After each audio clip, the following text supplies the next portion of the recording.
Olá pessoal, espero que vocês estejam bem. Estamos quase finalizando a nossa disciplina e aqui hoje lembrando, nós já estudamos que na medida em que a sociedade e a política vão historicamente se modificando, também a educação básica se modifica. E nós vimos a importância dentro disso, a importância da Constituição Federal de 1988 e da LDB de 1996, na designação de como a educação básica se estrutura e funciona. E hoje nós vamos ver como a educação básica é financiada.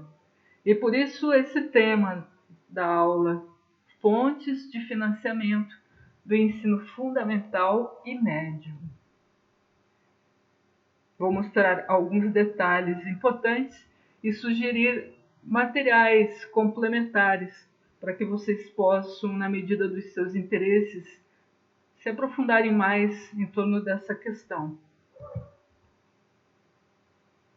Os objetivos desta aula são desenvolver uma ideia introdutória sobre as maneiras como a educação básica no Brasil é financiada, apenas introdutória, como já falei, baseado no que eu vou mostrar aqui, e segundo os interesses de vocês vão ter condições de se aprofundarem mais e irem acompanhando os noticiários também. Isso é importante, já que as mudanças vão sempre acontecendo, e acompanhando nos noticiários aquilo que está acontecendo com esse financiamento da educação básica.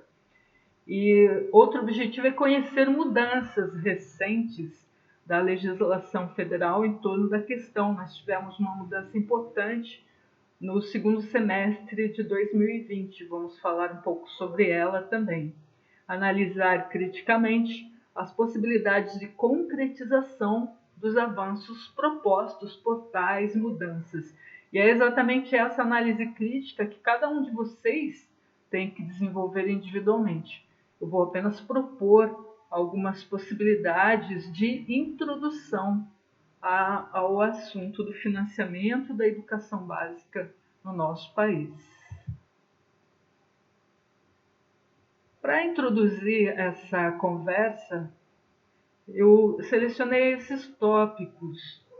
Então, lembrando, que transformações na história da legislação brasileira, elas foram surgindo ao longo de toda a história, e vocês mesmos me ajudaram a reconstruir essa história através daquela exposição do Padlet. Então, nós vimos desde da pedagogia jesuítica, passando pela reforma pombalina, até chegarmos à Constituição Nacional, Constituição Federal de 1988 e a LDB de 1996, nós vimos transformações na história que foram influenciando a legislação brasileira, e essa legislação ela fez referência ao financiamento da educação básica. E isso foi gerando avanços, melhorias, mas também causando muitas vezes retrocessos e dificultando o trabalho do educador e a aprendizagem dos alunos. Mas nós percebemos a importância da Constituição Federal de 1988 e da LDB de 1996, dividindo competências e responsabilidades entre União, estados e municípios. E essas competências, elas também dizem respeito ao financiamento, que é necessário para haver a manutenção dos diferentes níveis da educação e do ensino.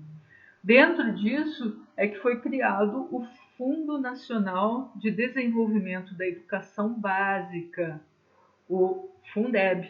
Ele foi aprovado em 2006 e foi exatamente o Fundeb que foi modificado no segundo semestre de 2020, e já chegamos lá. Essas mudanças que vão acontecendo, elas só se tornam realmente efetivas para a educação básica a partir desse quarto ponto aí da introdução. É importante pensar nisso. A partir da participação da sociedade civil, principalmente dos mais diretamente envolvidos, que são os pais, os professores e os gestores das escolas. Essa participação se dá através dos debates públicos, das conferências. É importante estar sempre participando, fiscalizando o que está sendo feito com o dinheiro deste fundo, para que haja a correta aplicabilidade dele e, consequentemente, a melhoria da educação básica e das nossas escolas. Eu selecionei 2 recursos para que vocês possam iniciar seus estudos e a construção dessa análise crítica, que é importante que um educador, um futuro educador, comece a desenvolver ou esteja sempre trabalhando dentro de suas possibilidades. Nós estamos com um cachorro do vizinho participando, né, da nossa aula. Eu não sei se vocês estão escutando aí, mas para mim está bem alto aqui. Bom, faz parte, né, do ensino remoto, não tem como evitar. Mas continuando, foi apenas uma digressão. O Fundeb, esse fundo da educação básica, ele é descrito por muitas fontes dentro da internet. Eu selecionei essa aqui, é o INES, que é o Instituto de Estudos Socioeconômicos. Tem um texto de 2019 que ele aborda como é a transferência de arrecadação e financiamento na educação e como funciona a distribuição dos recursos de financiamento da educação básica. Mas isso aqui eu vejo foi em 2019, então foi antes do novo Fundeb que é de 2020. Mas é interessante, eu achei bem assim didática essa explicação das transferências, mas vocês vão ver que esses percentuais que são mencionados aí, eles foram modificados com o novo Fundeb. Só para ilustrar, e esse endereço desse site eu estou colocando à disposição para vocês, junto com essa videoaula que eu estou gravando, está ficando esse endereço do site para que vocês possam, vocês mesmos, entrarem nesse texto. É um texto curto, rápido, uns 10 minutos, 15 minutos de leitura atenta já é o suficiente para conseguir ler do início ao fim e entender com mais clareza esses quadros e outros quadros didáticos que tem lá explicando a questão de como funciona esse fundo, né, para o desenvolvimento da educação básica. Mas aqui vejam a transferência de arrecadação a partir da União para os estados, dos estados para os municípios. É colocado assim, né, que existe um fundo de participação dos estados. Então, tem um repasse da União que vai para os estados e tem um repasse dos estados que vai para os municípios. O que vai para o Fundeb em si só é calculado depois desse repasse mais geral.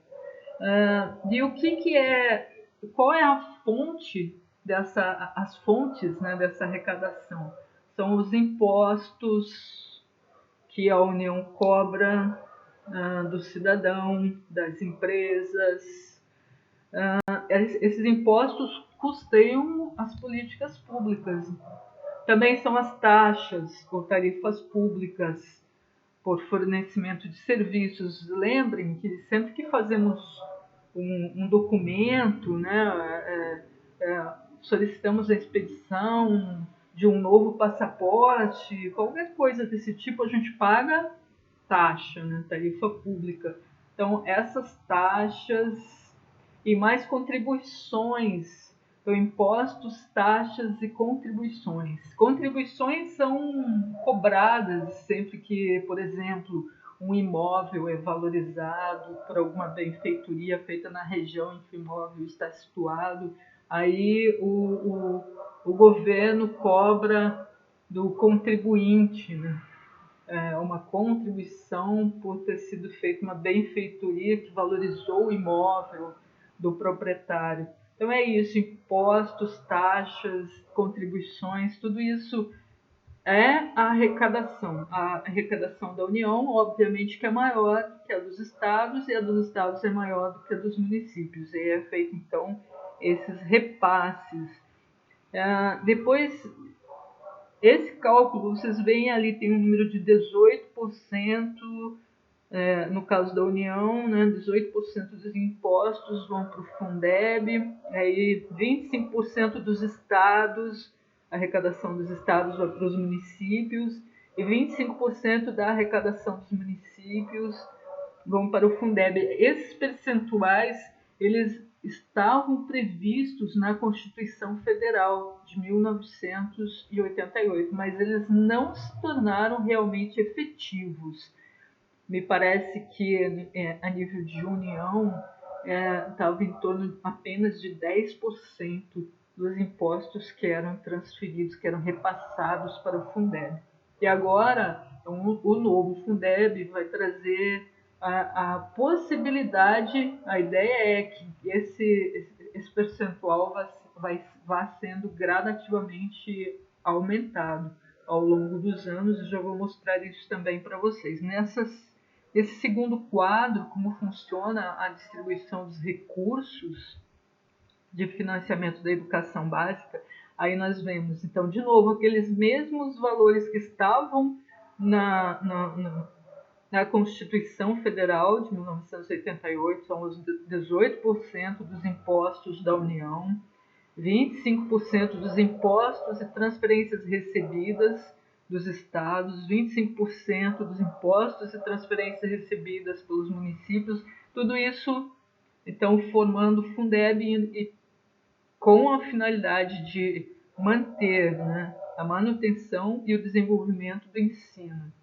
E ali em verde nós vemos que tanto União, estados e municípios eles participam com outras fontes, e é mencionado o salário educação, um percentual que vem dos salários dos servidores públicos e outras contribuições sociais que formam outro montante do Fundo Nacional do Desenvolvimento da Educação, que iria para transporte, merenda, uniformes, outras questões das escolas.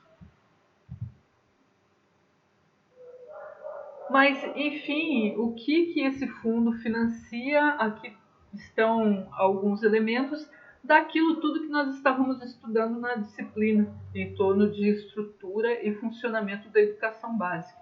Ele financia a remuneração e aperfeiçoamento dos profissionais da educação. Vejam, a palavra aperfeiçoamento é importante, é a formação continuada, né? Não dá para parar no tempo e achar que está tudo bem, né? Que você já sabe tudo dentro da sua profissão. E também vejam aquisição e manutenção de instalações e equipamentos, visando sempre a melhoria. A gente sabe o quão irreal isso parece, né? Para nós que conhecemos a situação das escolas públicas do Brasil, né? Mas é função desse fundo, exatamente porque não estava havendo os repasses da maneira como seria adequado que eles fossem feitos, né? Aí sempre assim fica uma condição precária, né? Tanto das escolas quanto da situação do profissional da educação mesmo. Mas é isso, o fundo também financia os serviços que têm relação com o ensino, como aluguéis, luz, água, limpeza e outros. Ele visa financiar estudos que têm uma relação com uma melhoria, né? Pensar como melhorar a qualidade, como expandir o ensino, Também financiar bolsas de estudos para alunos tanto de escolas públicas como de escolas privadas, e material didático, transporte escolar e outros, enfim. É tudo aquilo que nós estávamos vendo, né? Estudando em estrutura e funcionamento da educação básica. Quem financia tudo isso é o Fundo Nacional de Desenvolvimento da Educação. E esse novo Fundeb, que foi aprovado no ano passado, a princípio começou assim, né? Havia uma proposta de emenda constitucional, que era chamado TEC, que tornava permanente o fundo, que é denominado assim, ó, designado dessa maneira, então mais completo, né? O Fundeb significa Fundo de Manutenção e Desenvolvimento da Educação Básica e de Valorização dos Profissionais de Educação, o termo completo, né? E essa proposta aí do novo Fundeb elevava a participação da União no financiamento da educação infantil e dos ensinos fundamental e médio da seguinte maneira, vejam, está aí esse terceiro ponto, que a União era previsto assim, que aumentaria gradativamente, ó, vejam, de 10% atual, então não era aquele 18% da Constituição Federal, né? 10% atual, modelo atual, para 12% em 2021, em seguida para 15% em 2022, 17% em 2023, 19% em 2024, 21% em 2025, até alcançar 23% em 2026. Então, isso aqui é o que é previsto o que era previsto nessa proposta de emenda constitucional, e que, vejam, foi realmente aprovado. E mesmo em 2020, em dezembro de 2020, foi promulgada essa lei, a lei número 14.113, ela regulamenta esse novo Fundeb. Agora a questão é ver se isso realmente vai acontecer, acompanhar, cobrar, né? A sociedade precisa cobrar essas coisas do governo. E como eu falei no início aqui dessa apresentação, né, é importante que a sociedade acompanhe a aplicação desse fundo, né, desses recursos, esse recurso ele realmente tem essa finalidade, né, de manter, de aprimorar a educação básica no país. E aqui, para finalizar, então, eu sugiro para vocês, além daquele link ali para o Instituto, né? É o Instituto de Estudos Socioeconômicos, o INESC, né? Aquele texto ali de 2019, que mostra como que a Constituição Federal coloca nessa questão do financiamento. Aqui eu sugiro para vocês o que muda com a aprovação do Fundeb a partir de 2021. Eu coloco para vocês também, então, esse link do YouTube, é uma análise crítica por um professor, doutor da USP, Rubens Barbosa de Camargo. Então, vocês vão ver que ele demonstra uma certa avaliação crítica que traz tanto assim otimismo quanto em alguns momentos até a falta de fé ou de esperança, né? Mas assim, ele demonstra que realmente se o que está ali, né, o que está sendo proposto pelo Fundeb, ele vier a se tornar prático, né, e vier realmente a ser efetivado, já são grandes avanços, né, que nós temos para a estrutura e funcionamento da educação básica do nosso país. Aqui eu finalizo com vocês. Nós tivemos ao longo do curso, então, uma visão geral da estrutura e funcionamento da educação básica. Foi bem geral mesmo.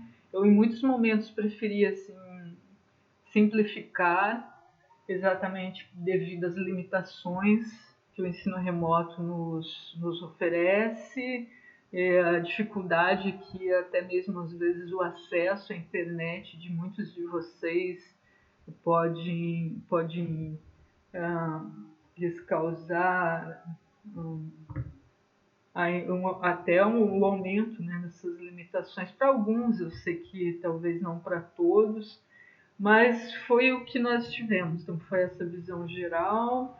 E eu acho que mostra alguns caminhos também, né, para vocês que tiverem interesse e continuarem estudando sempre, né, principalmente aqueles que realmente forem atuar, né, com a educação básica como docentes. É importante estar sempre acompanhando os rumos que que as políticas públicas estão dando para a educação no país e também aquilo que está acontecendo no meio acadêmico, que está sendo produzido de conhecimento teórico e prático, e sempre se aprofundando, né, em torno de todas essas questões. Eu espero agora ver de vocês, né, aquela parte ilustrativa da diversidade da estrutura e do funcionamento, né, com o estudo dos organogramas das escolas que vocês vão apresentar nos seminários, e me comprometo na próxima aula, que é amanhã, né, quarta-feira, dia 20, vou deixar postado para vocês um roteiro explicativo sobre seminários, como vocês devem montar esses seminários, e alguns tutoriais do Google Meet para ajudá-los, porque eu soube que alguns de vocês ainda não sabem fazer apresentação assim, né, de seminário no Google Meet. Vou tentar ajudá-los com isso também. Mas por hoje é isso. Eu desejo para vocês um ótimo dia e termino aqui a minha apresentação. Até mais!